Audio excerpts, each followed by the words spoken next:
Olá, bem-vindo, bem-vinda. Hoje nós estamos fazendo um encontro piloto, é um teste. A gente tem uma série de reflexões sobre a Bíblia, a partir da chave de leitura que o professor Jung oferece, da teologia latino-americana. Nós temos alguns encontros que são cursos, e hoje nós estamos experimentando um tipo de encontro no qual o professor Jung nos oferece comentários sobre temas atuais a partir da perspectiva do cristianismo e da nossa tradição latino-americana, o cristianismo de libertação. Hoje a gente começa, então, com esse primeiro encontro, frente à carnificina, testemunhar o quê? Uma resposta do cristianismo de libertação. Professor Jung, com você. Vamos lá. Então, recentemente, frente ao que algumas figuras importantes do Vaticano chamaram de carnificina, que gerou um monte de debates nos últimos dias, o que está ocorrendo na faixa de Gaza, na frente ao que está acontecendo, Edgar Morin, famoso pensador, que nos seus 102 anos de vida, num debate, aclamou, abrindo aspas, estamos vivendo uma tragédia horrível. Somos impotentes diante do que está acontecendo. Mas eu digo, testemunhe, vamos resistir, não vamos esquecer. Coragem para encarar de frente. Fecha aspas. Sentimento de impotência frente a uma tragédia horrível na Palestina e a coragem de resistir e testemunhar são dois lados das histórias e das lutas das vítimas do mundo. Se estamos ou sentimos impotentes frente à força político-militar de Israel e dos seus aliados, especialmente Estados Unidos e Europa, o que podemos fazer? Negar a realidade geopolítica mundial e entrarmos em um mundo de ilusão mítica não é solução, não ajuda. Gritar ao mundo e aos nossos vizinhos de que isso está errado pode nos ajudar no imediato, nos ajuda a descarregar o mal-estar do desespero e o sentimento de impotência, mas também não muda quase nada. Como diz Morin, o primeiro passo é resistirmos. Resistirmos a não cair nos discursos desesperantes que não geram esperança e nem palavras ou discurso articulado que nos aponte um caminho esperançador.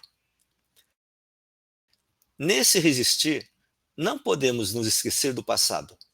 Os judeus, por muitos séculos e em muitos lugares, foram vítimas constantes e sistêmicos do Ocidente cristão. Defender o direito de viver dos palestinos no Oriente Médio não pode nos levar a esquecer a história horrível da cristandade contra o povo judeu. Além disso, o povo judeu é distinto do Estado de Israel e os seus atuais governantes.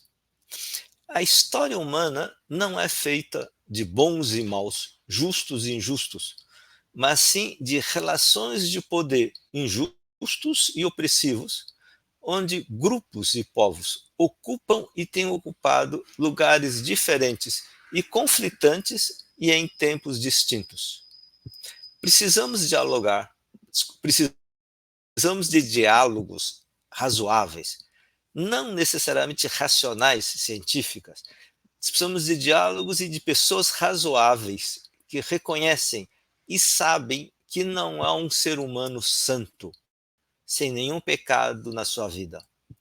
Só esse tipo de diálogo razoável, que aceita que todos somos justos e injustos, é que nos permitirá superarmos o medo e o ódio que iniciaram, vindo de longa história de conflitos e sofrimentos, essa mais recente brutal crise, que o governo de Israel quer terminar definitivamente com a expulsão ou simplesmente a eliminação dos palestinos em Gaza. Por fim e por início, a coragem de testemunhar, diz Morin.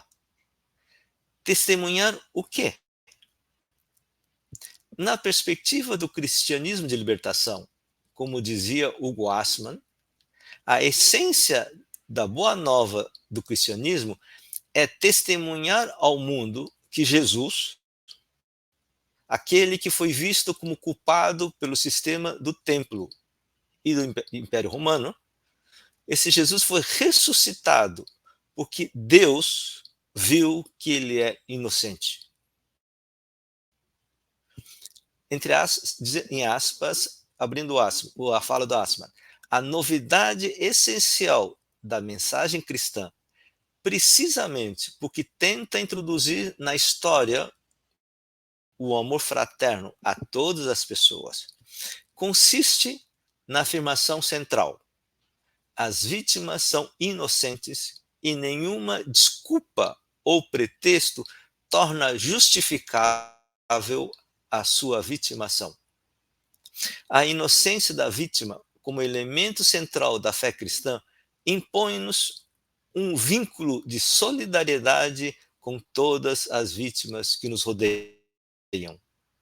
Pulando um pedaço, continuando, todas as vítimas inocentes da história e todas as vítimas que nos rodeiam no mundo de hoje recuperam dessa forma a sua dignidade proeminente como vítimas, isto é, como pessoas que foram sacrificadas através de uma violência sem justificativa. Fecha aspas.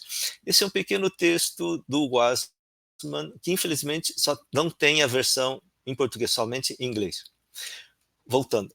Por que são vítimas de lógicas e sistemas sacrificiais violentas que marcam a história dos últimos séculos no Ocidente, é que precisamos defender o direito de viver dos palestinos contra essa carnificina. Não porque eles são palestinos, muçulmanos ou cristãos, mas sim porque são vítimas e têm direito de viver em dignidade.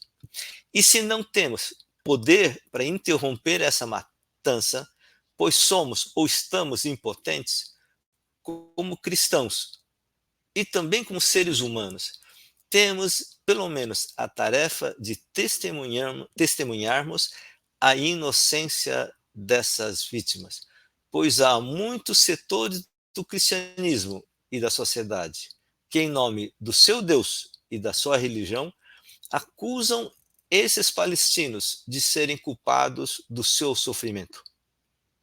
Culpabilizar as vítimas é a essência das religiões baseadas em teologias sacrificiais, estão presentes no mundo inteiro, em todas as partes.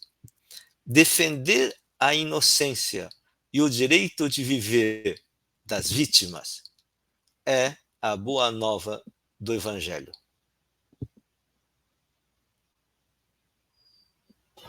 Jung, eu queria dizer para as pessoas que essa reflexão que você apresentou para a gente, ela tem uma versão escrita, é um artigo que está publicado no IHU, muitos de vocês devem conhecer, um site imprescindível para a nossa época, e nós optamos por fazer uma versão dialogada, conversada, para facilitar a vida daqueles que acompanham mais as redes sociais, né? Pequeno comentário, a gente tem um sentimento de impotência diante de uma tragédia horrível. A Palestina é uma delas, tivemos outras e temos outras acontecendo, e segue uma certa lógica de eliminar o outro para tentar resolver um determinado problema, né? E então, frente a isso, você apresenta algumas coisas que eu fui anotando: resistir, diálogo, reconhecer a humanidade de todos, mesmo com seus limites e acertos, e a coragem de, reconhecendo, movidos pelo amor fraterno, dizer que não se justifica o sofrimento de vítimas inocentes, como matriz fundamental do cristianismo. Me parece que o seu texto parte de um fundamento teológico que se coloca de um lado, é o lado solidário com as vítimas, e que denuncia aquelas teologias que, mesmo em nome do Deus da vida, exigem a morte, ou legitimam, ou justificam a morte e os sofrimentos de alguém. Esse tipo de teologia é uma teologia idolátrica, Jung? Sacrificial, que aparece no cotidiano da vida da gente. Por exemplo, quando uma mulher é estuprada, né? As pessoas também com a roupa que ela usa, a festa que ela foi, paquerou com o rapaz, então se inverte. A vítima do estupro passa a ser vista como culpada do processo, né? É o que acontece em termos políticos, sociais hoje na Palestina, outros lugares da África, mesmo lá na Ásia, na Índia, Paquistão. Isso faz parte da nossa história que a gente precisa lutar. Enfim, a gente termina por aqui. A gente espera a opinião de vocês, se vale a pena que a gente prossiga com essas reflexões sobre temas atuais a partir da perspectiva do cristianismo. O de hoje, Frente à Carnificina, testemunhar o quê? Obrigado, professor Jung. Até mais. Até.